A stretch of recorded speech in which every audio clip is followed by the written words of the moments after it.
Hey everyone, and welcome back to Tutorialverse Hub. If you're anything like me, you absolutely love having green, leafy friends around your home. But maybe you're not always the best at remembering to water them. Or perhaps you're planning a vacation and stressing about who will take care of your precious plants. Well, today, I've got an amazing, super simple, and practically free solution for you.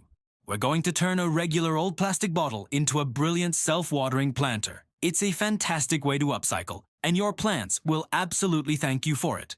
So grab a bottle, and let's get our hands a little dirty. First things first, you'll need a clean, clear plastic bottle. Any size will do, but a standard 1 or 2 liter bottle works perfectly. We're also going to need a good pair of scissors, some cotton string or a strip of absorbent fabric, some fresh potting soil, and of course, a cute little seedling or a plant you want to repot.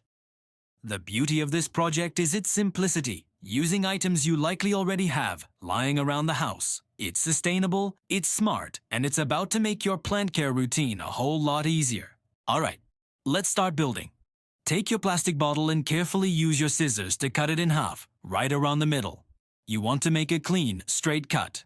Be careful with the sharp edges. Now you should have 2 pieces, a top funnel-like piece with the cap and a bottom cup-like piece. This bottom section is going to become our water reservoir. Go ahead and set that aside for just a moment. Next, take the top half. We're going to unscrew the cap and make a small hole right in the center. You can use the tip of your scissors or a small drill bit for this. Just make it large enough to thread our cotton wick through. Now for the key component, the wick. This is what will draw water up from the reservoir to the soil, keeping it perfectly moist. Take your piece of cotton string. It should be about 6 to 8 inches long. Thread one end of the string through the hole you just made in the cap.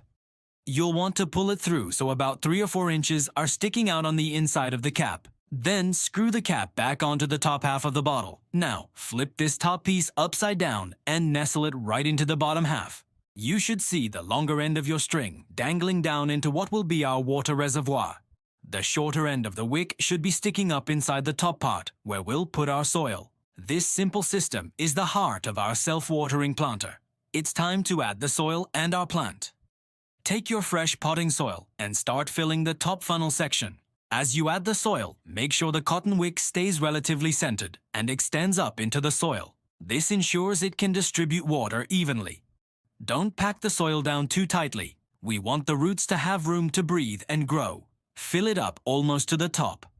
Now, gently make a small hole in the center of the soil and carefully place your seedling inside. I'm using a lovely little basil seedling today. Gently pat the soil around the base of the plant to secure it in place.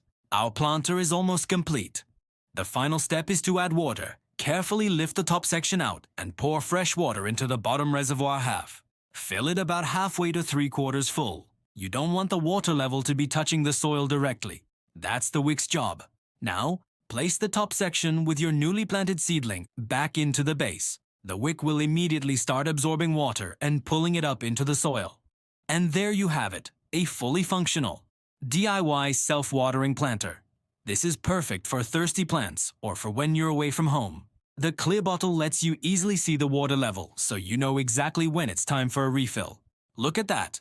In just a few minutes, we've created something incredibly useful and eco-friendly. This is a game changer for busy plant parents and a fun project for anyone looking to get creative with their gardening. Imagine a whole windowsill of these, all happily watering themselves. Thank you so much for joining me today. I hope you give this a try. If you enjoyed this video, please give it a thumbs up and don't forget to subscribe for more green thumb tips and tricks. Let me know in the comments what plant you're going to put in your new planter. Happy gardening, everyone!